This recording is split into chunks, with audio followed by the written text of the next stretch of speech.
Hello everyone. I hope आप ठीक हो और आप इन सेशंस के थ्रू पढ़ाई सिंसियरली कर रहे हो और आप नोट्स भी बना रहे हो, एज इन कॉम्प्रिहेंसिवली आप ये सब्जेक्ट की स्टडी कर रहे हो, ऐसे आपसे एक्सपेक्टेशंस है मेरे। Definitely I have received the you know the answers which you have written in the notebook. So अगर मैं उसको शेयर करने की कोशिश करूँ तो I have received few answers which would be coming on the screen right now. तो आपके आंसर्स मिले हैं मुझे, लेकिन कहने का मतलब ये कि every one has written it really nicely and इसमें आपकी सीरियसनेस भी नज़र आ रही है सब्जेक्ट को कंप्लीट कर कर समझ कर लिख कर पूरी तरीके से पढ़ाई करने के रिलेटेड। सिर्फ इतनी रिक्वेस्ट है कि अगर आप ये लिख रहे हो तो सिर्फ ऐसा नहीं कि स्क्रीन के ऊपर जो कंटेंट आया लिख दिया and you send it to me. इसका मतलब ये नहीं कि आप भगा भगा कर देखो और लिखने का काम कंप्लीट करो। That is not the M.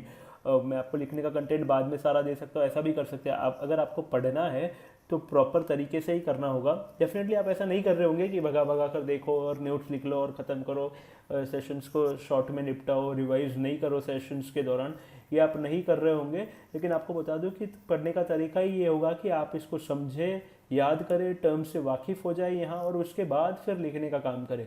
You do not have to just write and complete it, you will have to complete it in a proper manner, otherwise it won't work if your understanding. So completing, क्योंकि आप ही देखो ना, अगर मैं अभी ये जो part शुरू करूँगा इसमें मैं अगर आपको रिवाइज अगर करवा रहा हूँ, पुरानी चीज़ अगर बता रहा हूँ, वो डेफिनेटली हमने पुराने इसमें कवर किया है, लेकिन मेरे एक्सपेक्टेशन क्या है कि आप जब अगला पार्ट देखो तो पिछला पार्ट आपका रेडी हो, आपको याद रहे, लिखने से भी याद होता है और फिर वो सेशंस के थ्रू भी याद होता है। तो रिवाइज इसलिए कि आप हो सके तो मेरे साथ बोले, और नहीं तो कम से कम आपको वो चीज़ें याद तो आ जाए, क्लिक तो हो कि हाँ ये देखा था। नहीं तो आप ही सोचो, अगर मैं ये रिवाइज कर रहा हूँ शुरुआत के 5 से 10 मिनट, इसमें मुझे क्या मिलेगा कंपैरेटिवली रिवाइज करने में? मैंने तो ये पिछले सेशन में बता दिया था। तो इसमें मेरा आपका समय, मेरा समय दोनों भी यूज़ हो रहा है, उसके बाद आपका इंटरनेट, मेरा इंटरनेट, दोनों भी यूटिलाइज हो रहा है। तो कहने का मतलब है कि ये डेफिनेटली इस सब्जेक्ट की रिक्वायरमेंट है ना, ये सब्जेक्ट कंप्लीट ही इसी तरीके से होता है, तभी जाकर इनिशियली आपको ये रिवाइज कर कर फिर मैं आगे बढ़ता हूँ। Basically it is difficult to revise the things which we have seen and just look, give it 5 to 10 minutes. तो ये ऐसा नहीं कि फॉर्मेलिटी है, basically it is definitely something where you should be along with me, you should try to repeat the words, you should try to see the things. आप देखो, अगर video भगा भी दोगे, आगे पीछे चलकर लिख भी दोगे, मुझे ये पता नहीं चलने वाला है, लेकिन नुकसान, अगर आप समझ रहे हो मैं क्या बोलना चाह रहा हूँ, तो अगर मैं तरीके से कर रहा हूँ तो आप भी पूरे तरीके से करो इसको, किसी प्रकार की कमी मत रखो। वीडियो देखकर, चीज़ें लिखकर अपना काम खत्म होता है, एग्जाम में मार्क्स डेफिनेटली आते हैं, और हर टॉपिक को इसी तरीके से समझा लिखा पढ़ा जाता है, if your understanding, in case of enterprise information systems specifically. So please do it in a comprehensive manner like you are doing. इसी तरीके से आई होप आप उसी तरीके से कर रहे होंगे और इसी तरीके से आप आगे बढ़े। बेसिकली आपकी स्क्रीन के ऊपर कुछ नज़र आ रहा होगा, ईआरपी बिजनेस कैटेगरीज, ये अपन ने देखे थे पिछले पार्ट में, ट्रेडिंग, मैन्युफैक्चरिंग और सर्विस। इसको अपने पिछले पार्ट में रिवाइज भी किया था।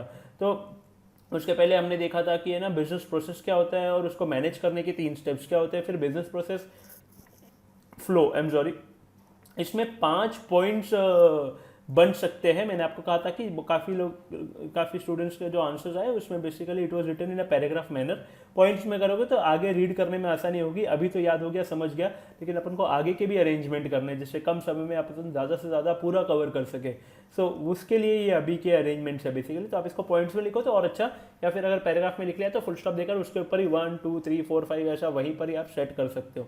सो ऑर्डर टू कैश का एक एग्जांपल देखा था, 3 प्रकार के बिजनेस की कैटेगरीज थी basically, and then we move toward something known as functional modules of ERP. ये मॉड्यूल्स सारे ऑर्गेनाइजेशन में हो जरूरी नहीं है, लेकिन सारे मॉड्यूल्स इसमें कवर करने की कोशिश की है कि इसके अलावा बेसिकली एक ऑर्गेनाइजेशन में कुछ नहीं होगा, सब कुछ इन्हीं के थ्रू होगा।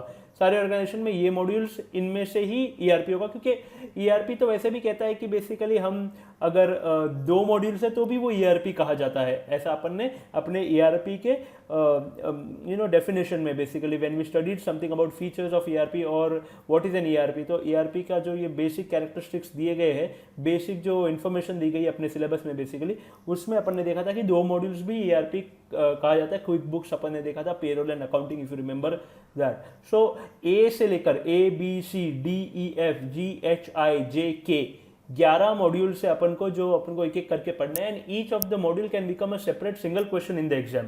तो अपने 2 मॉड्यूल कवर किए थे पिछले पार्ट्स में, अगर आपको कुछ याद है, और उसमें the second one was something known as controlling, the first one was related to financial accounting. Controlling में 7 पॉइंट्स थे, पीसी पे इंटरनल कैप ऐसा कुछ ध्यान में रखा था, पीसी पे इंटरनेट की कैपिंग ऐसा भी आप ध्यान में रख सकते हैं। इंटरनेट मतलब कि इंटरनेट एक पर्टिकुलर अमाउंट के बाद एक बार स्पीड रिड्यूस हो जाती है बेसिकली, तो उसको कैपिंग बोलते हैं। तो पीसी पे इंटरनेट कैपिंग, CAP अपना इंपॉर्टेंट है, पिंग को याद रखो तो बहुत अच्छी बात, नहीं तो कोई बात नहीं। सो that is also the way in which you could make it more sensible, the technique could be made more sensible, PC पे इंटरनेट की कैपिंग। फाइनेंशियल अकाउंटिंग मॉड्यूल देखा था जिसमें अपन ने ये समझा था कि ये सबसे इंपॉर्टेंट मॉड्यूल है, अगर आप समझ रहे हो, पूरा ट्रैक रखेगा of flow of financial information and integrating for strategic effective strategic decision making ऐसा। तो इसमें फीचर्स में अपन ने लिखा था कि ये ट्रैक करेगा सब कुछ, और ऊपर एक जनरल पॉइंट में लिखा था कि सारे मॉड्यूल्स किसी न किसी तरीके से इसको कनेक्टेड रहेंगे। जनरल लेजर अकाउंटिंग अपन ने देखा था सेकंड पॉइंट। अगर थर्ड आपको याद है, टैक्स कॉन्फ़िगरेशन, अकाउंट पेबल में कौन सा मास्टर डेटा बनेगा, अकाउंट पेबल में बनेगा vendor master data, account receivable में कस्टमर मास्टर डेटा। उसके बाद अपन ने एसेट अकाउंटिंग, और 2 मॉड्यूल से ये इंटीग्रेटेड रहेगा। कौन से 2 मॉड्यूल्स अगर आप ध्यान दे रहे हो, एक होगा सेल्स एंड डिस्ट्रीब्यूशन, एक होगा मटेरियल मैनेजमेंट। इससे ये इंटीग्रेटेड रहेगा, सारों से रहेगा इंटीग्रेटेड, ह्यूमन रिसोर्स से भी रहेगा, लेकिन आपको यहाँ पर ये लिखना है if your understanding. Second module something which is controlling. इसमें अपन को हर एक चीज की बारीकी में जाकर उसके अकाउंटिंग देखकर, उसकी कॉस्टिंग देखकर उसको ऑप्टिमम करने की कोशिश करनी है। हर चीज को सुधारना है, हर चीज को सुधारना है, नहीं हर छोटी छोटी चीजों के ऊपर, प्रोसेस के अंदर के प्रोसेस पर ध्यान देना है। If you are making something, वो बनने के लिए कुछ और बनता होगा, वो बनने के लिए कुछ और बनता होगा, वो जो कुछ और बनते जा रहे हैं उनके ऊपर बारीकी से ध्यान देकर, कहीं उसमें तो कमी है नहीं, उसमें प्रॉपरली कोऑर्डिनेशन, मॉनिटरिंग करना, optimization, this is something where अपन पूरे प्रोसेस को सुधार पाओगे। बिकॉज एफिशिएंसी और इफेक्टिवनेस, ऑप्टिमम यूटिलाइजेशन होना बहुत ज़्यादा जरूरी है आज के दौर में, अगर आपको बिजनेस चलाना है तो। The more optimum you are, the more products would be at a less expensive rate and it would be more effective, customers ज़्यादा होंगे। नहीं तो इन चीज़ों पर आप बारीकी पर ध्यान नहीं दोगे तो कोई और आपको आसानी से हरा सकता है कंपटीशन में। सो कोऑर्डिनेटिंग, मॉनिटरिंग, ऑप्टिमाइजिंग था, और फिर ये प्लान को एक्चुअल से कंपेयर करने के लिए, और 2 element, cost element, revenue element. PC पे इंटरनेट की कैपिंग या तो ध्यान में रखो, या पीसी पे इंटरनल कैप, ऐसा ध्यान में रखो। अब अपन ने कुछ कॉस्ट एलिमेंट अकाउंटिंग था, कॉस्ट सेंटर अकाउंटिंग था, जिसमें स्पेसिफिक सेंटर्स होंगे, उसका अपन टारगेट सेट कर पाएंगे, उसके अपन बजट सेट कर पाएंगे। अपन को पता चलेगा कि even if the organization entirely is performing well, लेकिन मैं कहाँ पर वीक हूँ। आपको जब मार्क्स मिलते हैं एग्जामिनेशन में, when you get your marksheet basically, तो उसमें टोटल के अलावा आपको स्पेसिफिक मार्क्स भी पता चलते हैं, जिसमें आपको ये पता चले कि स्ट्रॉन्ग कहाँ पर हो। तो स्ट्रॉन्ग हो अच्छी बात है, लेकिन वीक कहाँ पर हो वहाँ पर फोकस की जरूरत है, ताकि मेरा परफॉर्मेंस अगली बार सुधरे, मैं इसको और ऑप्टिमम कर सकूं, और मैं वहां पर फोकस करूं जहां पर कमी है। तो कमी का पता कैसे चलेगा, जब हम प्रॉपरली एक एक चीज की अकाउंटिंग करेंगे, प्रॉपरली एक एक चीज के अंदर जाकर उसको समझने की कोशिश करेंगे वो परफॉर्म कैसे हो रहा है। तो one could be something which is known as cost element accounting, next could be something which is known as cost centre accounting. उसके बाद एक्टिविटी बेस्ड, आप अपने प्रोसेस उस पूरे कॉस्ट सेंटर को एक्टिविटीज में ब्रेक कर आप उसकी अकाउंटिंग कर सकते हो कि इसमें कहीं गड़बड़ तो नहीं है, इसमें कहीं सुधार और तो नहीं हो सकता है।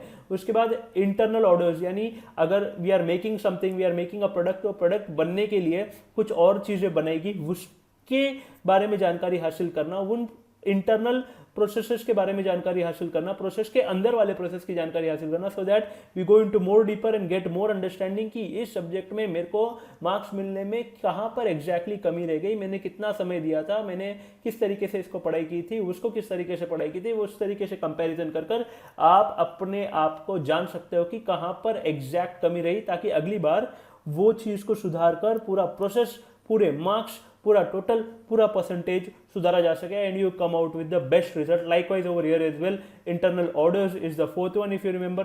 फिफ्थ वन, प्रोडक्ट के कॉस्ट के ऊपर कंट्रोल रखना, जिसमें अपन डिटरमाइन करेंगे कि कितना पैसा लगता है मैन्युफैक्चर करने के लिए प्रोडक्ट या सर्विस को, और कितना ऑप्टिमम प्राइस हो सकता है जो अपन कोट कर सकते हैं मार्केट में। प्रॉफिटेबिलिटी एनालिसिस में अपनी ऑर्गेनाइजेशन के अलग अलग हिस्सों में आप प्रॉफिट डिटरमाइन करने की कोशिश करोगे, कहाँ पर प्रॉफिट की कमी है ये भी जानने की कोशिश कर वहां पर सुधारने की कोशिश कर सकते हैं। जैसे मैंने आपको कल एक एग्जाम्पल दिया था कि वो आयरन एंड स्टील वाली इंडस्ट्री मैक्सिको प्लांट में खराब ठीक से परफॉर्म नहीं कर रही थी, तो वहां पर अपन अंदर गए, वहां पर और अपन ने डिटेल्स जानकारी हासिल करने की कोशिश की। तो आपको जब पता चलेगा कहाँ इशू है तभी आप उसको सुधारोगे। पता ही नहीं है कि इशू कहाँ पर है, वो ही जरिया नहीं है अपने पास, सो फिर तो आप उसको कैसे कोऑर्डिनेट, मॉनिटरिंग और ऑप्टिमाइज करोगे।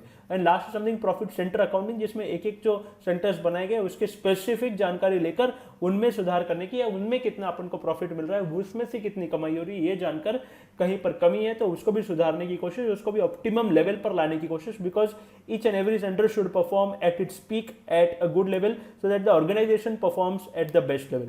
सारी चीज़ों का परफॉर्मेंस सुधरेगा। एक क्रिकेट टीम होती है बेसिकली, तो उसमें बॉलिंग, बैट्समैन, फील्डिंग, सब कुछ अच्छा रहे, then it becomes the best team in the world, if your understanding. It's not that one, so you should be aware of where we are lacking. Likewise, here also we should be aware where we are lacking so that we can come to know and we can make that performance as well to the best level. जो अपना best है उसको अपन दूसरी चीज़ों को भी वहाँ तक पहुँचाए, तब ऑर्गेनाइजेशन देखना कैसे निखर कर आएगी। तो पहला वाला जो मॉड्यूल था उसका नाम था फाइनेंशियल अकाउंटिंग मॉड्यूल। सेकंड वाला जो मॉड्यूल है था या देखा अपन ने जो पिछले सेशन, उसका नाम था कंट्रोलिंग मॉड्यूल, जिसमें 7 पॉइंट्स आपको ये नाम ध्यान में रखने हैं किसी भी तरीके से, थोड़ा थोड़ा डिस्क्रिप्शन भी। ओके, पीसी पे इंटरनेट की कैपिंग, पीसी पे इंटरनल कैप, या नहीं तो आप ये सातों के साथ इसी ऑर्डर में ध्यान में रखो तो भी आपकी मर्जी, कैसे भी करके अपन को तो याद रखने से मतलब है। आपकी टेक्निक हो, मेरी टेक्निक हो, इससे कोई लेना देना नहीं, अपना आंसर रेडी होना चाहिए। आई होप आपने बुक में लिखा है, काफ़ी लोगों ने लिखा है, मुझे मिला भी है। जिन्होंने नहीं लिखा है, लिखने का काम करना। कंपैरेटिवली कंटेंट थोड़ा सा डिफिकल्ट माना जा सकता है याद रखने के लिए। आप इस तरीके से पूरी तरीके से याद कर पढ़ाई करोगे तो डेफिनेटली अपन को मार्क्स लाने में कोई भी नहीं रोक सकता। EIS एंड SM नामक सब्जेक्ट में EIS की पढ़ाई बहुत ज़्यादा ज़रूरी है। SM के बलबूते पे सिर्फ EIS SM निकल नहीं सकता। ये mark my words, this is something which has been proved, this is something which I have a proof as well. I can show you some certified answer sheets as well where strategic management, they do not give you like full complete marks, or they are not very lenient in those. So if you have to get good marks, definitely EIS is a must. Okay, you need to score good in EIS to get good in EIS and SM. Just doing SM and small part of EIS ऊपर से won't help. To be very frank with you, there is a very little possibility, no possibility that you can clear EIS SM on the basis of SM just performing it very well and EIS just neglecting it. So this should be performed very well. SM should also be performed well so that you get a good amount of marks in the entire subject as a whole. So focus should be EIS SM is like EIS main and then SM, अगर आप समझ रहे हो तो उद्देश्य ये है basically. So these are the 7 points which you have seen. Next we move towards the A, B, C वाला. C वाला मॉड्यूल कौन सा है? Sales and distribution. Sales and distribution considered to be one of the most important module of your organization. भाई important क्यों? Important सारे है ना, ऐसे तो सारे इंपॉर्टेंट है, एक भी काम नहीं करेगा। जैसे सिस्टम बोलता है कि सिस्टम में अगर एक भी चीज़ काम नहीं करे तो कोई भी वो सिस्टम काम का नहीं है, अगर आप समझ रहे हो। If you have a computer keyboard नहीं काम कर रहा है तो गया काम से। लेकिन सबसे important module, one of the most important module sales and distribution इसलिए बोला गया है कि यही वो मॉड्यूल है जो रोकड़ा लाएगा एक ऑर्गेनाइजेशन के लिए। अगर अपनी ऑर्गेनाइजेशन को कहीं से इंग्रेडिएंट मिलेगा to run, if you're understanding, that would be through this module only, because this is the module where payment would be coming from the customers and it would be flowing to all the parts of the organization so that employees get it, machines get it, raw materials get it, and organization gets the profit as well. So ये सारी चीज़ों को वो एक प्रकार से, जैसे body में कैसा खाना सबसे इंपॉर्टेंट चीज़ है बेसिकली, उसके बिना देखो एक्सरसाइज भी है, ये सारी चीज़ें भी है, लेकिन food is considered to be important, otherwise you won't be able to do anything.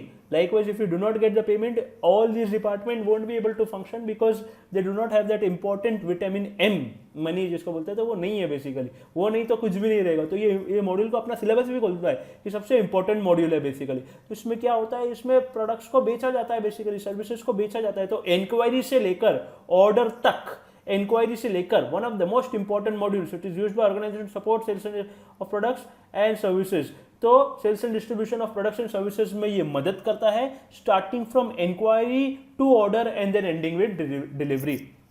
इस तरीके से ये जनरल लाइन बनेगी, one of the most important. और आपको ध्यान में रखना है, it starts from inquiry to order and then ends with delivery. This is something which happens inside. इसका पूरा एक डिस्क्रिप्शन आएगा 6 पॉइंट का लगभग, जो आगे आएगा. आपको सिर्फ एक दो लाइन ऊपर से लिखनी पड़ती है just for an introduction part. तो most important module and it is used by organization for sales and distribution of products and services, starting from inquiry to order and ends with delivery. तो ये तो चलो एक general बात हो गई, ये अपन जानते हैं कि सेल्स एंड डिस्ट्रीब्यूशन तो यही होता है. लेकिन इसमें थोड़ा सा अब ये सिस्टम ओरिएंटेड भी होने की कोशिश करता है. यानी ऑर्गेनाइजेशन में, दुनिया में अपन ने जब ERP समझने की कोशिश की, तो इसमें बहुत सारी ऑर्गेनाइजेशन है जो ERP बनाती है. जैसे SAP नामक ऑर्गेनाइजेशन, ये ERP बनाती है और लोगों को, ऑर्गेनाइजेशन को ERP सप्लाई प्रोवाइड करती है. तो उसमें जब ये चीज़ें एंटर होगी सेल्स एंड डिस्ट्रीब्यूशन रिलेटेड, जब प्रैक्टिकली ये एंटर किया जाएगा उसके थोड़ा सा नजदीक लेकर जाता है ये अपन को। एग्जैक्ट वो फॉर्म्स वगैरह नहीं बताता कि कहां पर क्या एंटर करेंगे बेसिकली, लेकिन it tries to take us towards it, और कंप्लीटली उसके ऊपर बेस्ड है अपने ये सारे मॉड्यूल्स कि SAP ERP में जब कंटेंट एंटर किया जाएगा, जब चीज़ें एक्चुअली एग्जीक्यूट की जाएगी, जब उनके प्रोडक्ट प्राइजेज, उनके अलग अलग डिस्ट्रीब्यूशन चैनल्स, उनके अलग अलग डिविजन्स, उनके उस ऑर्गेनाइजेशन के सेल्स ऑर्गेनाइजेशन, सेल्स एरियाज, ये सारी चीज़ें जब बनाई जाएगी, उसमें डेटा एंटर किया जाएगा, तो वो किस तरीके से काम करेगा बेसिकली। तो बात तो ये हो गई ऊपर ऊपर से कि सेल्स एंड डिस्ट्रीब्यूशन मतलब बेचना, प्रोडक्ट से ऑर्डर आया, उससे मतलब इंक्वायरी यानी कस्टमर ने कुछ पूछा, अपन ने जानकारी दी, उसको कन्वर्ट किया ऑर्डर में, ऑर्डर डिलीवर किया, ये एक जनरल बात हो गई। लेकिन जब इसको अपन इंप्लीमेंट करने जाएंगे तब अपन को 4 से 5 चीजें याद रखनी है, जिसको बोला गया है की features of sales and distribution. ये की फीचर्स क्या है समझते हैं ऊपर ऊपर से, लेकिन अच्छी चीज है, ध्यान देना, याद करने की कोशिश करना। की फीचर्स में ऐसे तो अपना सिलेबस 5 पॉइंट्स बताता है। आप देखो मेरे पास ही देखते रहना, लिखने का काम बाद में करना, और सिर्फ लिखने के लिए मत पढ़ना कि आपको दिख गया, आपने लिख दिया, पॉज कर दिया, अब आगे वाला पेज आएगा तब लिख लूँ बिना सुने, ऐसे मत करना, नुकसान आपका ही होगा। और ये सही तरीका नहीं है, नुकसान तो चलो ठीक है, आप ये लिखना चाहो तो यार मॉड्यूल से भी लिख सकते हो, बहुत सारे जरिए अगर लिखने के लिए आ रहे हो तो। ऐसा नहीं हो रहा है, लेकिन सिर्फ मेरे मन में एक थॉट है कि ऐसा नहीं होना चाहिए, मेरे को पता है ऐसा नहीं हो रहा होगा। तो सेल्स एंड डिस्ट्रीब्यूशन के की फीचर्स में अब देखो 5 चीजें आपको कैसे भी करके ये 5 चीजें ध्यान में रखनी, इंपॉर्टेंट मार्क करना इसको। जैसे कंट्रोलिंग मॉड्यूल के वो 7 पॉइंट्स इंपॉर्टेंट है, ये 5 चीजें इंपॉर्टेंट है। उसके बाद सेल्स एंड डिस्ट्रीब्यूशन का एक प्रोसेस आएगा जो इजी है, जो आप जानते होंगे, उसको अपन थोड़ा सा प्रेजेंटेशन के थ्रू भी देखेंगे। लेकिन पहला पॉइंट मेरे बाद रिपीट करना, सेल्स एंड डिस्ट्रीब्यूशन के की फीचर्स। अब इसमें भी ये है कि आप किसी भी तरीके से इसमें ऑर्डर चेंज नहीं कर सकते, वो सेल्स एंड डिस्ट्रीब्यूशन प्रोसेस जो इसकी सेकंड हेडिंग है उसका भी ऑर्डर चेंज नहीं कर सकते। वो क्या है वो अपन देखेंगे। और ये जो मैं की फीचर्स बता रहा हूँ, सवाल ध्यान में ले लो, की features of sales and distribution, इसका भी आप ऑर्डर चेंज नहीं कर सकते। क्यों नहीं चेंज कर सकते? क्योंकि ये ऑर्डर में आएगा। सुनना, आप पहला पॉइंट बोलता है सेटिंग अप ऑर्गेनाइजेशन स्ट्रक्चर, सुनना ध्यान से, बिना समझे सुनना। Setting up organization structure. Second होता है असाइनिंग ऑर्गेनाइजेशनल यूनिट्स। वापस एक बार मेरे पास देखते रहना, क्या बोला मैंने? Setting up organizational structure, second assigning organizational units. मैं आपको इसको जनरल लाइफ से रिलेट कर बताने की कोशिश करता हूँ, क्योंकि आपने अभी तक किया भी नहीं होगा और न अपन अभी इस समय में इसको करेंगे बेसिकली। तो अपन ये कभी न तो एंटर करेंगे, न अपने पास ERP है, फिर भी अपना सिलेबस अगर बता रहा है तो इसको समझना जरूरी है। Setting up organizational units, and second is something which is known as setting up organization structure, and second is something which is known as assigning organization units। पहला है ऑर्गेनाइजेशन स्ट्रक्चर सेटअप करना यानी किसी ना किसी प्रकार से वो चीज़ों के ढांचे बनाने, the forms to be created, और किसी न किसी तरीके से वो एक आउटर स्ट्रक्चर बनाने की कोशिश। अब ये कैसे बनेगा, होता क्या है?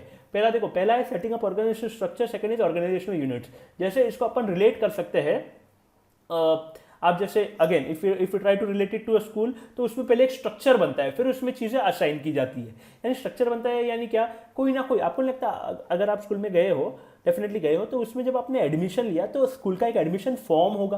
तो पहले वो एडमिशन फॉर्म बना होगा जो ऑर्गेनाइजेशन स्ट्रक्चर का हिस्सा है, अगर आप समझ रहे हो। यानी उसमें एम्प्टी फील्ड्स होंगे कि ये जानकारी अपन को स्टूडेंट से लेनी है जब वो अपने स्कूल में आएंगे। लाइब्रेरी है तो उसका भी कोई फॉर्म बना होगा कि ये जानकारी अपन को चाहिए जब वो स्टूडेंट्स आएंगे, अगर आप समझ रहे हो। अगर आपका फीस भरने का एक चलान है बेसिकली, तो वो पहले स्ट्रक्चर में बना होगा, बाद में उसमें असाइन करते हो आप डेटा जब कोई स्टूडेंट आ जाता है। इसी प्रकार से सेल्स के रिलेटेड भी कुछ स्ट्रक्चर्स क्रिएट किए जाएंगे। ये 3 से 4 नाम आप ध्यान में रखना। Anything which you like, you can keep it in your mind, and then data would be entered. अब वो स्ट्रक्चर क्या हो सकता है कि मेरे पहले उस स्ट्रक्चर में आप अपने कंपनी की जानकारी लिखोगे, तो एक एम्प्टी ढांचा बन सकता है, एक एम्प्टी फॉर्म जिसमें कंपनी के बारे में कुछ इंस्ट्रक्शंस या कुछ इंफॉर्मेशन हो बेसिकली, उसका एड्रेस, उसकी जानकारी, उसके TIN number etcetera, anything could be there. So that is something which could be there in creation of new company. ये सिर्फ एम्प्टी ब्लॉक्स बन रहे हैं, अगर आप ध्यान दे रहे हो। Then there could be something known as sales organization. अपने ऑर्गेनाइजेशन में द सेल्स के क्या क्या प्रोडक्ट्स है, या उस सेल्स रिलेटेड क्या क्या जानकारी उन प्रोडक्ट्स रिलेटेड चाहिए, इसका कोई फॉर्म बन सकता है। डिस्ट्रीब्यूशन चैनल्स, यानी देखो 3 से 4 ध्यान में रखना, यानी होलसेलर के थ्रू जा रहा है, रिटेलर के थ्रू जा रहा है, उनकी क्या क्या जानकारी होनी चाहिए, उसके फॉर्म्स बनना। इसमें अभी अपन कुछ एंटर नहीं कर रहे, अपन सिर्फ ये फॉर्म्स बना कर रख रहे हैं, शायद सारे लगे शायद सारे नहीं भी लगे, लेकिन इनकी जरूरत अपन को पड़ सकती है कि ये होलसेलर है, अपन को ये जानकारी, ये रिटेलर है, इसकी ये जानकारी कहाँ कहाँ से अपना प्रोडक्ट फ्लो होकर जा रहा है, अगर आप समझ रहे हो। डिवीजन यानी और कहाँ कहाँ पर अपने ब्रांचेस है। प्लांट्स के बारे में लिख सकते हो, कहाँ कहाँ पर अपन ये चीजें मैन्युफैक्चर करते हैं बेसिकली। सेल्स एरिया, ये अपन ने एक फॉर्म बना दिया जिसमें अपन ने कौन सा एरिया ये वाला सेल्स का अपना जो डिवीजन है ये कवर कर रहा है, you know the locality which it is covering, ताकि अपन को पता चले कि आगे अपन कुछ ओपन करें तो ये एरिया कवर्ड नहीं है, इसमें अपन जाकर अपना एक और जब असाइन करेंगे ऑर्गेनाइजेशन यूनिट सेल्स एरिया में डेटा डालेंगे तो वो नए एरिया का डाले। ओके, अपने क्या क्या ऑफिसेस है उसकी जानकारी यहाँ पर अपन रख सकते हैं, अपन कहाँ कहाँ पर चीजें स्टोर कर रहे हैं, कितने स्टोरिंग की कैपेसिटी है, ये सारी जानकारी इसमें हो सकती है। देखो क्या हो सकता है, ये सिर्फ अंदाजा है, इट वुड वेरी अपन ऑर्गेनाइजेशन टू ऑर्गेनाइजेशन, लेकिन सिर्फ सेल्स में ये ऑर्गेनाइजेशन स्ट्रक्चर में इतनी जानकारी आएगी। आप इसमें से 4 से 5 ध्यान में रख सकते हो कि नई कंपनी बना दी, डिस्ट्रीब्यूशन चैनल बना दिया, डिवीजन बना दिया, प्लांट बना दिया, ओके, स्टोरेज लोकेशंस बना दी, and then maintaining sales offices बना दिए, कौन सा एरिया कवर कर रहा है ये भी बना दिया। तो ये 4 से 5, 5 से 6 आप सेटिंग अप ऑर्गेनाइजेशन स्ट्रक्चर में लिखोगे। उसके बाद आप करोगे असाइनिंग ऑर्गेनाइजेशन यूनिट्स। इसका मतलब क्या है कि ये जो आपने स्ट्रक्चर बनाया, अब बच्चा आएगा एडमिशन लेगा तो उसमें वो चीजें फिल की जाएगी। जैसे बैंक में भी अकाउंट ओपनिंग का एक फॉर्म है तो वो स्ट्रक्चर है, वो पहले बना है, इसी प्रकार से उसके बाद चीजें उसको असाइन हुई कि yes he belongs to this saving account. इसी प्रकार से ये जो अपना ब्रांच है, this belongs to this division, ये जो अपना स्टोरेज लोकेशन है ये अपन इसमें एंटर करेंगे तो कितने स्टोरेज लोकेशन है ये सारे एंटर करोगे आप, कितने सेल्स ऑफिसर ये सारे एंटर करोगे, कितने अपने होलसेलर्स रिटेलर्स या डिस्ट्रीब्यूशन चैनल्स है वो सारी की जानकारी, जो भी उस फॉर्म में बेसिक जानकारी चाहिए वो आप सारी एंटर करोगे, सो दैट प्रॉपरली अकाउंटिंग हो सके, प्रॉपरली जानकारी मिल सके, प्रॉपरली कॉन्टैक्ट किया जा सके और प्रॉपर प्रोडक्ट्स का फ्लो हो। सो इसमें assignment of individual components created in the above activities with each other. Okay, इसमें अपन assignment of individual components created in the above activities. Okay, तो इतना आप एक्टिविटीज तक लिख सकते हो। बेसिकली क्या करेंगे अपन इसमें असाइनमेंट करेंगे। Okay, assignment individual with each other पर डिजाइन, तो इतना आप लिख सकते हो assignment of individual components created in above activities. इतना आप ध्यान में रखना कि इसमें जो मैंने ये क्रिएट किया बेसिकली, ओके, तो इसमें यहां पर activities assignment of individual components created in the above activities, तो असाइनमेंट ऑफ इंडिविजुअल कंपोनेंट्स, अपन एक एक कंपोनेंट इसको असाइन करेंगे जो अपन ने ये एक्टिविटीज ऊपर बनाई, जो ये स्ट्रक्चर ऊपर बनाया। तो विथ ईच अदर पर डिजाइन ये आप हटा सकते हो बेसिकली, और एक्टिविटीज के बाद लाइक ये शब्द लिख सकते हो, लाइक कर कर आप लिख सकते हो sales organization, sales area, storage location etcetera, ऐसा कि है ना अपन इसमें ये चीजें फिल करेंगे। ऊपर जो अपन ने स्ट्रक्चर बनाया ना, अपन क्या कर सकते हो, assignment of individual components created in the above activities, assignment of individual components created in the above activities, like क्या असाइन कर सकते हैं अपन, सेल्स एरिया असाइन कर सकते हैं, प्लांट असाइन कर सकते हैं, डिवीजन असाइन कर सकते हैं, डिस्ट्रीब्यूशन चैनल असाइन कर सकते हैं। तो assignment of individual components to the activities created above, like क्या क्या असाइन करोगे, सेल्स एरिया, ऐसा। तो इधर आप ये विथ ईच अदर पर डिजाइन के बदले लाइक करके इसमें से ही 2-3 वापस लिख लेना कि अपन उनको बता रहे कि अपन इसमें से ये असाइन करेंगे। तो पहला क्या रहेगा, सेटअप, और सेकंड है असाइनिंग।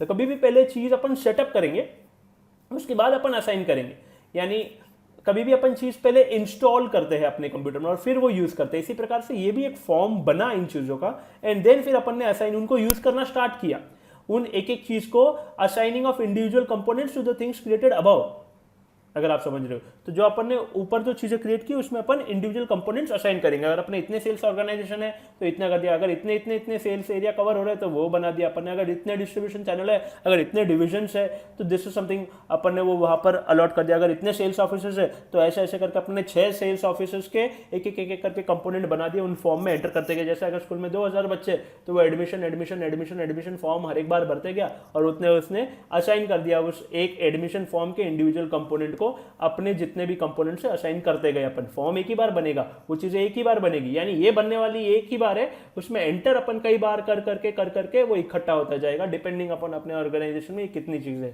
तो पहला रहेगा सेटिंग ऑफ ऑर्गेनाइजेशनल स्ट्रक्चर, अगर आप ध्यान दे रहे हो। Second would be assigning of organizational units, यानी जो ऊपर स्ट्रक्चर बना we would be assigning the components to it. Okay, assignment of individual components created in the above activities. Like में इंडिविजुअल कंपोनेंट्स एक एक करके आप असाइन करोगे। जो भी अबव एक्टिविटीज में आपका फॉर्म बना है उसमें अगर आपके 4 सेल्स के ऑफिसेस है तो एक एक करके आप असाइन करते जाओगे। उसमें सेल्स ऑफिस का कौन सा पर्सनल रिस्पॉन्सिबल है, क्या एड्रेस है, द कॉन्टैक्ट नंबर वगैरह, ये सारी चीज़ें उसमें हो सकती है उस ऑफिस रिलेटेड। तो ऐसे एक एक करके आप सेल्स ऑफिसेस क्रिएट करते जाओगे, जिससे अपन को पता चले कि yes we have 25 sales offices distributed in different sales areas basically. So कहने का मतलब है कि सेल्स एरिया बना दिया, वहां पर सेल्स ऑफिस में वो ऑटोमेटिकली एरिया पुल कर सकता है। ऐसी कुछ चीज़ें हो सकती है डिपेंडिंग अपॉन योर ऑर्गेनाइजेशन। अपन इंप्लीमेंटेशन में नहीं जा रहे, लेकिन आपको लॉजिक तो ये समझना है कि पहले सेटअप होगा फिर असाइनमेंट होगा। पहले ऑर्गेनाइजेशन स्ट्रक्चर का सेटअप होगा, then assignment of individual components to the activities created above. Like उसमें आप सेल्स ऑफिसर्स वगैरह लिख सकते हो, इसमें से आप 3 से 4 उठाओगे। अब 2 चीजें हो गई, पहला हो गया setting up of organizational structure, second हो गया assignment of individual organizational units, अगर आप ध्यान दे रहे हो। Third would be defining pricing components. अब जो भी अपने प्रोडक्ट्स है उसके प्राइसिंग रिलेटेड डिटेल्स इसमें भरी जाएगी। इसमें बोला गया कि कंडीशन टेबल्स बनेंगी, आपको ये ध्यान में रखना है। डिफाइनिंग प्राइसिंग कंपोनेंट, जो भी प्राइसिंग रिलेटेड डेटा है वो तीसरा वाला काम होगा बेसिकली। तो उसमें कौन से प्रोडक्ट्स का कितना प्राइस है, कितने प्रोडक्ट्स खरीदने पर कितना प्राइस लगाना है। तो कंडीशन टेबल्स का मतलब क्या होता है बेसिकली इफ एल्स वाला फॉर्म, कि ना इफ इतने प्रोडक्ट्स अगर परचेज किए हैं तो this could be the price, वो टेबल बनाना बेसिकली। तो उसमें क्या क्या प्रकार के कंडीशंस होंगे, तो उसमें आप ये ध्यान में रख सकते हो कि कंडीशन टेबल और अलग अलग प्रकार के कंडीशंस हो सकते हैं कि इतने परचेज के ऊपर, इतने प्रोडक्ट्स के ऊपर this much could be the price, if we have this much then this much could be the price, so if this much then this, so this is a condition table basically. तो condition table बनाना, उसमें अलग अलग condition type specify करना और उसको proper sequence में रखने की कोशिश करना, that is something which could be there in the third part which is known as pricing. देखो तरीका ये है, आपको इसी तरीके से याद रखना होगा। आप इसको ऊपर नीचे नहीं कर सकते कि पहले प्राइसिंग बना दे या फिर पहले अपन ने क्या कर दिया असाइन कर दिया फिर ऑर्गेनाइजेशन स्ट्रक्चर बनाया, ऐसा नहीं हो सकता। आपने पहले एडमिशन ले लिया फिर बाद में फॉर्म भर दिया, ऐसे तो नहीं होता है बेसिकली। तो आप पहले अकाउंट ओपन हो गया फिर आप अकाउंट ओपनिंग का फॉर्म भर रहे हो, या फिर वो अकाउंट ओपनिंग का फॉर्म अभी तक स्ट्रक्चर उसका बना ही नहीं है, तो this is not something which. तो भले इसको की फीचर्स बोला है but it should come in order. बहुत सारी चीजें अपन ऊपर नीचे नहीं कर सकते, वो की फीचर्स ऑफ कंट्रोलिंग को आप ऊपर नीचे कर लो भले, फिर अंडरस्टैंडिंग पीसी पे इंटरनल कैप, इसमें आप किसी भी तरीके से कर लो, वो ऑर्डर नहीं है बेसिकली। इसमें वो ऑर्डर है कि पहले अपन ऑर्गेनाइजेशन स्ट्रक्चर बनाएंगे, उसके बाद इंडिविजुअल यूनिट्स या ऑर्गेनाइजेशन यूनिट्स उसको असाइन करेंगे, उसके बाद प्राइसिंग कंपोनेंट जिसमें कंडीशन टेबल बोलो, कंडीशन टाइप बोलो, कंडीशन की सीक्वेंस ये असाइन करेंगे। उसके बाद अपन क्या क्या डॉक्यूमेंट्स चाहते हैं, सेल्स के वक्त क्या क्या डॉक्यूमेंट्स देना चाहते हैं एक यूजर को, एक कस्टमर को, ये अपन इसमें डिसाइड करेंगे चौथे में कि क्या क्या डॉक्यूमेंट्स होंगे। Would be anything related to guarantee warranty, anything related to that. उस अपना बिल किस तरीके का होगा, उसमें टैक्स रिलेटेड किस तरीके से इंफॉर्मेशन इनपुट की जाएगी, ये सारा स्ट्रक्चर इसमें बनेगा बेसिकली। आपके द प्रोडक्ट के साथ the documentation which would be going would be the fourth step, अगर आप समझ रहे हो। तो ये चौथे स्टेप में अपन क्या क्या डॉक्यूमेंट्स होंगे, बिल कैसा होगा, टैक्स रिलेटेड क्या कंपोनेंट्स अपन किस तरीके से इंक्लूड करेंगे, would be in the fourth step if you are paying attention. तो वापस एक बार थोड़ा सा देखने की कोशिश करते हैं। Sales and distribution module is considered to be the most important module in case of any organization. भाई ट्रेडिंग ले लो, मैन्युफैक्चरिंग ले लो, रोकड़ा आएगा तभी तो वो ऑर्गेनाइजेशन चलेगी, इसलिए तो इसको मोस्ट इंपॉर्टेंट बोला है। और कोई भी मॉडल आप पढ़ोगे तो इसमें ऐसा नहीं दिया most important, one of the most important, ऐसा नहीं दिया हुआ है बेसिकली। ये ऐसे ही हर एक मॉड्यूल को इंपॉर्टेंट, ये जनरल स्टेटमेंट नहीं, यहाँ पर यही ऑर्गेनाइजेशन सबको जो नीड है वो सप्लाई करेगा। ये नहीं तो आपके बाकी देखो प्रोडक्शन आउटसोर्स भी कर सकते हैं, लेकिन रोकड़ा आपको लाना ही पड़ेगा ना कहीं से। तो this is something which is an important module, अगर आप ध्यान दे रहे हो। सो ये मॉड्यूल क्या ध्यान रखता है, ये मॉड्यूल एक ऑर्गेनाइजेशन में sales and distribution of products and services का ध्यान रखता है। कहाँ से कहाँ तक, orders, inquiry to order and then delivery, and at the end ends with delivery. आपको जनरल स्टेटमेंट सेट करने, उसके बाद इंपॉर्टेंट ये ध्यान में रखना की फीचर्स, अगर आप ध्यान दे रहे हो याद कर लो, मैं मेरी पूरी कोशिश कर रहा हूं, आप भी अपनी पूरी कोशिश करो याद करने की कि की फीचर्स में क्या आएगा। सो सेटिंग अप ऑर्गेनाइजेशनल स्ट्रक्चर पहला रहेगा, जिसमें अपन बेसिकली वो फॉर्म्स की तरह लेआउट बनाने की कोशिश करेंगे, जिसमें फिर वो चीज़ें असाइन करेंगे अपन असाइनिंग ऑर्गेनाइजेशनल यूनिट्स में। तो वो स्ट्रक्चर किन चीज़ों का बन सकता है, कंपनी का, it could be related to divisions, it could be related to sales offices, it could be related to distribution channels. तो आप ये 3 से 4 शब्द लिखने के बाद आप उसमें करोगे सेकंड वाले में assigning organizational units where assignment of individual components to the activities created above. ऐसा इसमें अपन लाइक, और इसमें वापस वो 2 से 3 आप sales offices comma distribution channels division लिखकर छोड़ सकते हो। तो इस तरीके से आप इसको कंप्लीट करना, जिसमें पहला would be set up and second would be assigning. Third में अपन प्राइसिंग कंपोनेंट्स बताएंगे, जिसमें कंडीशन टेबल्स बनाएंगे, उसके सीक्वेंस बनाएंगे, उसके टाइप्स बनाएंगे और उसके सीक्वेंसेस। तो डिफाइनिंग कंडीशन टेबल्स, अलग अलग प्रकार की कंडीशंस उसमें होगी और फिर उसको एक प्रॉपर सीक्वेंस में रखने की कोशिश करेंगे। चौथे वाले पॉइंट में अपन वो डिटरमाइन करेंगे कि कौन से डॉक्यूमेंट्स अपन साथ में भिजवाएंगे सेल्स की तरफ। तो it could be the documentation, अपन क्या क्या करेंगे, किन चीज़ों का डॉक्यूमेंटेशन करेंगे, किस तरीके से वो डॉक्यूमेंट होगा, किस तरीके से बिल्स बनेंगे, उसमें टैक्स रिलेटेड कंपोनेंट कैसे इंक्लूड किए जाएंगे, ये चौथे में आएगा। यानी बेसिकली वो डॉक्यूमेंटेशन वाला पॉइंट है चौथे वाला। चौथे पर अपन पहुंचेंगे तब डॉक्यूमेंटेशन करेंगे। पहले अपन पूरा लेआउट बनाएंगे, सेकंड में असाइन करेंगे, थर्ड में प्राइसिंग, फोर्थ में डॉक्यूमेंटेशन। अब आपको ये समझ में आ रहा होगा कि देखो सेल्स कौन करेगा, बेसिकली एक ऑर्गेनाइजेशन करेगी, किसको करेगी, कस्टमर्स को करेगी। तो अपन को कस्टमर का डेटा, ऑर्गेनाइजेशन पेमेंट आएगा बेसिकली कस्टमर से, तो वो कस्टमर की जानकारी भी अपन को स्टोर करनी पड़ेगी, जो एक लास्ट चीज़ होगी। तो पांचवा जो पॉइंट बनता है, जैसे आप किसी भी ऑर्गेनाइजेशन में जाते हो, for example you purchase something, big बाज़ार में जाओ या किसी ब्रांड के स्टोर में जाओ, तो सारी चीज़ें आप लेने के बाद, वो बिलिंग वगैरह होने के बाद, मतलब बिलिंग वगैरह होने के वक्त ही वो आपको, आपने प्रोडक्ट ले लिया, आपने उसका प्राइस वगैरह सब देख लिया, ये सब हो गया, प्राइसिंग वगैरह सब उसके ऊपर सेट वगैरह, और वो आपको कॉन्टैक्ट नंबर मांगता है, जो फिर जाकर वो कस्टमर के मास्टर डेटा में एंटर किया जाता है। यानी अपन क्या करेंगे, फिर कस्टमर का master data would be setting up, वो सेट करना would be the last thing, और उसके रिलेटेड जो भी अपन को जानकारी है, उसका कॉन्फ़िगरेशन यानी उसको सिस्टम में सेट करना, और क्या क्या चीज़ें अपन को उनके रिलेटेड चाहिए, वो डिपेंड करेगा ऑर्गेनाइजेशन टू ऑर्गेनाइजेशन। कस्टमर के किसी को नाम और contact number is more than enough, they can have some email addresses as well, they can have some more information related to the customer depending upon the organization. तो customer की जानकारी अपन system में store करेंगे। अगर अपन इसको deliver कर रहे कहीं पर, तो वो it would be like the address of the customer, which is something which we do it at the last when we select a particular product online as well.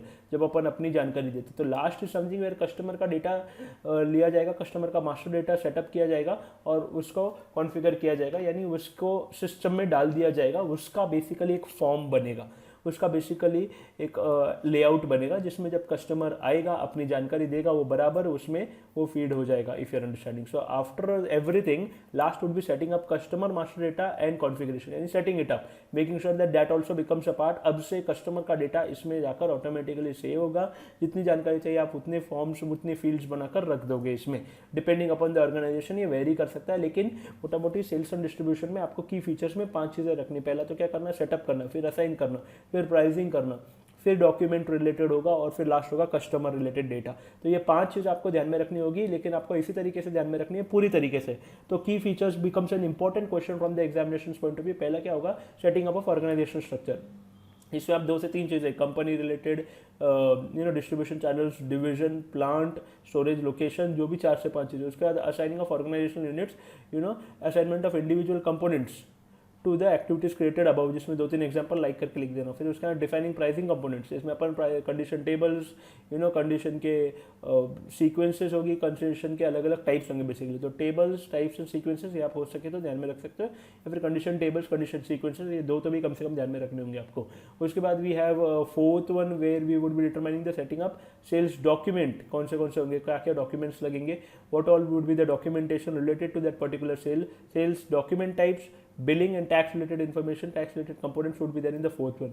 Fifth one would be setting up of customer master data and its configuration, because customer ka data would also be fed into the system, and that master data is something which would be used for contacting the customers. उसको अपन उस data को इस्तेमाल कर कर customer को और आगे cell कर सकते हैं चीज़ें, कस्टमर के साथ मैसेजेस भेज सकते हैं। ये सारी चीज़ें उसका आगे वाला यूज़ रहेगा उस डिटेल की, लेकिन अपन को बेसिकली अभी डिटेल इसलिए चाहिए ताकि देख इसको किसके घर पे जाएगा वो product, what would be the address, what would be इस कॉन्टैक्ट नंबर, ये सारी चीज़ें अपन को बेसिकली उस कस्टमर की जानकारी, ताकि ये सेल्स प्रॉपरली कंप्लीट हो उसके लिए भी हो, और आगे भी उसका अपन वो कॉन्टैक्ट का अच्छी तरीके से इस्तेमाल कर सके, ताकि वो कस्टमर को अपन रिटेन कर सके। ये वाली बात भी रहती है। लेकिन ये अपन को सिर्फ कुछ नहीं लिखना, अपन को सिर्फ इतना लिखना है कि setting up of customer master data and its configuration, यानी की फीचर्स में 5 चीज़ आएगी। पहला तो setup of organization structure, second is assigning of individual units, organization units, individual components उसमें असाइन करेंगे। Third would be defining pricing table, fourth would be setting up of documentation type, billing, tax related information उसमें आएगी, components उसमें आएंगे, and पांचवा would be customer data and its configuration. अगर आप ध्यान दे रहे हो तो सेल्स एंड डिस्ट्रीब्यूशन सबसे इंपॉर्टेंट मॉड्यूल।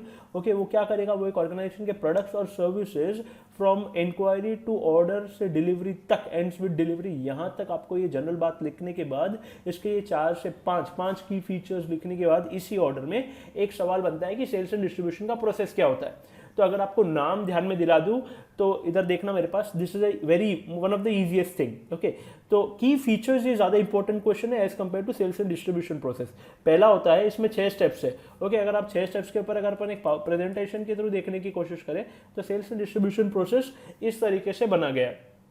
किस तरीके से बनाए? सबसे पहले होता है something known as pre sales activities, जिसमें अपन कस्टमर को डेमो देने की कोशिश, उसमें कस्टमर को कस्टमर बनाने की कोशिश, उनसे अपॉइंटमेंट लेकर, उनसे अपॉइंटमेंट फिक्स कर अपने किसी न किसी प्रकार से उसको अपने प्रोडक्ट का सैम्पलिंग वगैरह देकर, अभी तक वो इंक्वायरी है, अभी तक वो कस्टमर नहीं बनाए। तो प्री सेल एक्टिविटीज में अपन कस्टमर बनाने की कोशिश करते हैं, उनको मार्केटिंग करने की कोशिश करते हैं। तो pre sale activities would be the first step in case of sales and distribution process. तो देखो, आप इस तरीके से चार्ट वाइज ही लिख सकते हो आपके नोटबुक में, so that it becomes easier, और थोड़ा सा वो चार्ट लाइक स्ट्रक्चर थोड़ा सा आंखों के लिए it becomes comparatively better, more readable, so that it would be easier for you to learn it later. Pre-sales ये सबसे easy process है। Pre-sales activities में आप क्या करोगे basically, it is prospecting of customers, यानी जो कस्टमर्स बन सकते हैं, जिसको प्रोस्पेक्टिव कस्टमर्स बोलो या पोटेंशियल कस्टमर्स बोलो, उनकी जानकारी अपन को मिलेगा। जैसे अपने सिस्टम में डेटा में से अपन को पता चला कि ये प्रोडक्ट तो ये प्रकार के कस्टमर्स ही खरीदते हैं, तो आप उन्हीं प्रकार के कस्टमर्स को, जैसे किसी ऑर्गेनाइजेशन ने देखा कि एक क्रेडिट कार्ड की कंपनी है, उसने देखा कि जो भी लोग 50 के अबव है, 40 के अबव, वो यूजुअली क्रेडिट कार्ड खरीदते हैं, ऐसा कुछ उसका डेटा का एनालिसिस होगा। तो आप अपने सिस्टम में जो भी अपन ने इंक्वायरी वगैरह की है, तो उसमें से अपन वो छांटने की कोशिश करेंगे। अपन एक काम करते हैं, अपने एनालिसिस के हिसाब से let us try to target those prospective customers who are above the age of 40 और हु हैव दीज कैरेक्टरिस्टिक्स। तो आप वो टारगेट कर उनको कॉन्टैक्ट कर उनसे अपॉइंटमेंट फिक्स कर डेमो देने की कोशिश करोगे अपने प्रोडक्ट्स की, और क्योंकि उनकी मैक्सिमम कन्वर्जन रेट रहता है, तो शायद आपको वो कस्टमर प्री सेल एक्टिविटी को शायद आप सेल्स ऑर्डर में कन्वर्ट करने में कामयाब हो जाए। सेल्स ऑर्डर का मतलब क्या? ये अब एक्चुअली बुक्स में लिखा जाएगा, इसका कस्टमर अपन को पैसा देगा, कस्टमर अपना बन चुका है, इसके ऑर्डर की अपन व्यवस्था करेंगे बेसिकली। तो sales order is recorded in a books after getting a confirmed purchase order. Okay, so sales order contains, अब सेल्स ऑर्डर में कुछ डिटेल्स होंगी जो अपन को ध्यान में रखनी, तो it would B recorded in the books, आपको ध्यान में रखना है। और इसमें वो परचेज ऑर्डर के रिलेटेड जैसी ही डिटेल्स होगी, बेसिकली क्या डिटेल्स होगी, ध्यान दे रहे हो इधर। एक, क्या प्रोडक्ट्स चाहिए उस कस्टमर को, उसका डिस्क्रिप्शन। ओके, कितने चाहिए उसके जानकारी, कहाँ पर अपन को डिलीवर करना है, किस प्राइस में डिलीवर करना है, और कौन सी डेट तक डिलीवर करना है। सो ये 5 चीजें अपन को ध्यान में रखनी होगी बेसिकली, और एटसेट्रा लिखा हुआ है आगे, लेकिन ये 5 is the basic information which we need in a sales order. क्या कि description of the item, rate, okay, quantity, कितना, कौन सी जगह पर डिलीवर करना है, और कौन सी डेट को डिलीवर करना है। ये 5 चीजें आप सोचोगे तो अपने आप याद होता है, इसको इतना ज्यादा रटने की जरूरत नहीं। ये बेसिक 5 रिक्वायरमेंट है सेल्स ऑर्डर में। अगर प्री सेल्स एक्टिविटीज सक्सेसफुल हो जाती है तो we convert it into sales order, we get a sales order which is recorded in our books. Okay, recorded in books after getting confirmed purchase order from a customer। तो यहां तक ही लिख सकते हो, sales order is recorded in a books, sales order shall contain details like example. Okay, मतलब आप इतना लिख सकते हैं, sales order is recorded in our books and it contains details like, यहां तक ऐसा लिख सकते हो, sales order is recorded in our books and contains detail like, क्योंकि अपन एग्जांपल में उनको 5 जानकारी दे रहे हैं बेसिकली। एक तो stock item details, quantity, rate, due date of delivery and place of delivery, कहाँ डिलीवर करना है, कितना चाहिए, क्या रेट है, कितनी क्वांटिटी है, बेसिकली कितना चाहिए, ओके, और कौन सी डेट को डिलीवर करना है, और उस आइटम का डिस्क्रिप्शन बेसिकली। ऐसी 5 चीजें, यानी sales order shall be recorded in the books and it would be containing details like. ये 5 चीजें आएगी बेसिकली आपके सेल्स ऑर्डर में, यानी प्री सेल एक्टिविटी पहला हो गया, सेकंड हो गया sales order, third would be inventory sourcing, ऐसा इसका नाम रहेगा। इसका मतलब क्या कि अब जो आपको ये जानकारी मिली है, you would be making arrangements, you would be making व्यवस्था, you would be making the products or the services to deliver it to the customer। आप वो सारी व्यवस्था करोगे बेसिकली, जिससे you will be, it includes making arrangements for delivery, ensuring goods are ready and available for delivery। यानी making the arrangements कि अब बस इसको आगे भेजना ही है, शिप करना ही है, उसके ऑर्डर के हिसाब से पैक कर रखेंगे बेसिकली। तो अगेन इजी थिंग, अपने ओन वर्ड्स में लिख सकते हो, लेकिन नाम ये ध्यान में रखना, pre sales activities would be the first one, second one can be something known as sales order, third one is something known as inventory sourcing, fourth अब वो बन गया है, पैक हो गया है, अब बस उसको डिलीवरी करवाना है, इसलिए fourth one is something which is known as material delivery. कुछ नहीं, material is deliver to the customer as per the sales order. अब डिलीवर कर दिया तो इनवॉइस भी बनेगा उसका, तो इनवॉइस वुड बी, या बिलिंग बनेगा तो उसमें अपन क्या करेंगे, this is transaction of raising an invoice against the delivery material, तो इनवॉइस बनेगा और फिर लास्ट में पेमेंट फ्रॉम द कस्टमर होगा, रिसीट फ्रॉम द कस्टमर होगा। तो अपन कस्टमर, आप सिर्फ पेमेंट लिखकर भी इसको खत्म कर सकते हो 6th वाले पॉइंट को, कि अपन को कस्टमर से पेमेंट मिलेगा बेसिकली, और this is the transaction of receiving amount from customer against sales invoice. तो जो इनवॉइस 5वें में बना उसके बाद इसमें अपन को पेमेंट मिलेगा, वो अगेन अपने ऑर्गेनाइजेशन के बुक्स ऑफ अकाउंट्स में वो मेंशन किया जाएगा। So these would be the 6 steps which are there in case of, ये आपके बुक में भी प्रॉपर इसी ऑर्डर में दिए, यही कंटेंट है। मैंने सिर्फ प्रेजेंटेशन से इसको बताने की कोशिश की ताकि कि आप इसी तरीके से इसको चार्ट से बनाओ, तो इजी प्रोसेस, इतना ज़्यादा दिमाग लगाने जैसा नहीं। फिर भी अगर अपन ध्यान देने की कोशिश करें तो पहला जो स्टेप था that is something which is known as pre sale activities, जिसमें अपन प्रोस्पेक्टिव कस्टमर्स को जानकर, डेमो देकर, अपॉइंटमेंट फिक्स कर उनको कन्वर्ट करने की कोशिश करेंगे। अगर कामयाब हो गए फिर अपन को मिलेगा सेल्स ऑर्डर। सेल्स ऑर्डर अगर अपन को मिल गया विच would be entered into the books, इसमें 5 चीजें हो सकती है बेसिकली। 5 चीजें कौन सी होगी, एक होगा कि description of the item, quantity, rate, due date and place of delivery. जिस तरीके से मैं भी कोशिश करूँ याद रखने की, आपको भी अभी के अभी याद करना है। Okay, third would be sales order मिल गया। अब अपन क्या करेंगे, inventory sourcing, it is like making the arrangements for the delivery of goods, ऐसा लिखकर आप खत्म कर सकते हो। इन्वेंट्री सोर्सिंग अरेंजमेंट कर दिया, अब क्या करेंगे, material delivery. Okay, material delivered according to the sales order which was created, okay, as per the sales order. अब ये डिलीवर कर दिया, उसके बाद क्या होगा, बिलिंग होगा, there would be invoice which would be generated as per the sales order. अब ये बन गया, इनवॉइस बन गया बेसिकली, तो वो इनवॉइस कस्टमर को भेजा जाएगा और कस्टमर से अपन को पेमेंट मिलेगा। The customer would be, there is a transaction receiving amount from the customer against the sales invoice। तो इस तरीके से amount would be received from the customer in the last process, ऐसा आप लिख सकते हो। बेसिकली ये नाम ध्यान में रखना और ओन वर्ड्स में लिख सकते हो आप। तो सेल्स ऑर्डर और वो 5 चीज़ें जो वो सेल्स ऑर्डर में होगी, और प्रोस्पेक्टिव कस्टमर्स, डेमो, ओके, और रिसीविंग अमाउंट, ऐसे आप 4 से 5 इनवॉइस, ये 4 से 5 टर्म्स मिलाकर आप ये आंसर सेट कर सकते हो। ये आंसर, ये सवाल का नाम है something known as sales order, sales distribution process. अगर आप ध्यान दे रहे हो तो वापस एक बार अगर आपको स्क्रीन पे दिखा दो, प्री सेल्स, आप इसको पॉज कर ये चीज़ें ऐसे कैसे लिख सकते हो। ओके, शॉर्ट में सेल्स ऑर्डर में सिर्फ आप इतना लिख सकते हो, sales order is recorded in our books, और एग्जांपल के ये 5 चीज़ें, उसके बाद इन्वेंट्री सोर्सिंग के ये जानकारी, उसके बाद मटेरियल डिलीवरी की ये जानकारी, अपोजिट साइड जा रहे हैं बेसिकली, उसके बाद बिलिंग की ये जानकारी, और फिर last receive from customer, payment from customer में पेमेंट फ्रॉम कस्टमर लिखकर आप वहाँ पर लिख सकते हो कि कस्टमर से अपन को अमाउंट मिलेगा बेसिकली सेल्स इनवॉइस के हिसाब से। So this complete something known as sales distribution process. और एक सवाल सेल्स में बनता है जो अपन ने देखा, which is known as features of sales and distribution model. तो one of the most important question, और इस क्वेश्चन में सबसे इंपॉर्टेंट ये 5 चीजें बन जाती है जो सेल्स एंड डिस्ट्रीब्यूशन मॉड्यूल की है। और ये जो डायग्राम है बेसिकली ये सेल्स एंड डिस्ट्रीब्यूशन प्रोसेस का है जो अपन ने देखा। तो आप इस तरीके से कर सकते हो कि डायग्राम नीचे लेकर ऊपर पहले की फीचर्स लिख लो, फिर अगर आप डायग्राम माई समरी में अपने नोट्स में बनाना चाहो तो बना सकते हो, नॉट दैट इंपॉर्टेंट। आप तो बस एक चार्ट लाइक स्ट्रक्चर बना देना, एग्जाम में इसको बस प्रॉपर्ली इसी तरीके से इलैबोरेट करना, उसको चार्ट लाइक स्ट्रक्चर मत बनाना एग्जाम में, सीधा सीधा चलना आप। और इसमें भी आप ऑर्डर चेंज नहीं कर सकते, ये 6 की 6 चीज़ें आपको इसी तरीके से रखनी होगी। अगर आप स्क्रीन के ऊपर देख पा रहे हो तो स्क्रीन के ऊपर ये 6 की 6 चीज़ें आप या तो प्रेजेंटेशन से उठा सकते हो, या फिर you can pause it over here as well and you can decide कि कहाँ पर आपको रोककर कहाँ पर आपको चीज़ें लिखनी है। So this become sales and distribution process. और ये था अपना सेल्स एंड डिस्ट्रीब्यूशन का module, which is the one of the most important module. One of the most important module बोला गया क्योंकि इससे पैसा आएगा बेसिकली। इसमें क्या होगा, इंक्वायरी से ऑर्डर से लेकर डिलीवरी तक काम होगा। और की फीचर्स में पहला क्या होगा, सेटअप होगा, ओके, ऑर्गेनाइजेशनल स्ट्रक्चर का। सेकंड क्या होगा, असाइनिंग होगा। असाइनिंग होगा किसका असाइनिंग होगा, ऑर्गेनाइजेशनल यूनिट्स का। थर्ड में क्या होगा, प्राइसिंग कंपोनेंट्स बनेंगे। फोर्थ में क्या होगा, डॉक्यूमेंटेशन डिसाइड होगा, बिलिंग, टैक्स कंपोनेंट। पांचवें में क्या होगा, कस्टमर मास्टर डेटा होगा और उसका कॉन्फ़िगरेशन होगा। उसके बाद ये 5 चीज आपको ध्यान में रखने के बाद आपको ध्यान में रखना है सेल्स एंड डिस्ट्रीब्यूशन प्रोसेस में पहला आएगा प्री सेल्स, फिर आएगा, थोड़ा सा दिमाग लगाओगे तो ऑटोमेटिकली याद रहता है, ये आपने पहले पढ़ा भी होगा। फिर आएगा सेल्स ऑर्डर, फिर व्यवस्था करना, अरेंजमेंट करना, इन्वेंट्री सोर्सिंग। उसके बाद आएगा समथिंग नोन एज डिलीवरी, फिर billing, and then last something which is known as receipt from customer बोलो या पेमेंट बोलो। So try to remember this important module, try to learn it right now, try to write it, and then we would be moving towards the next module which is known as human resource module.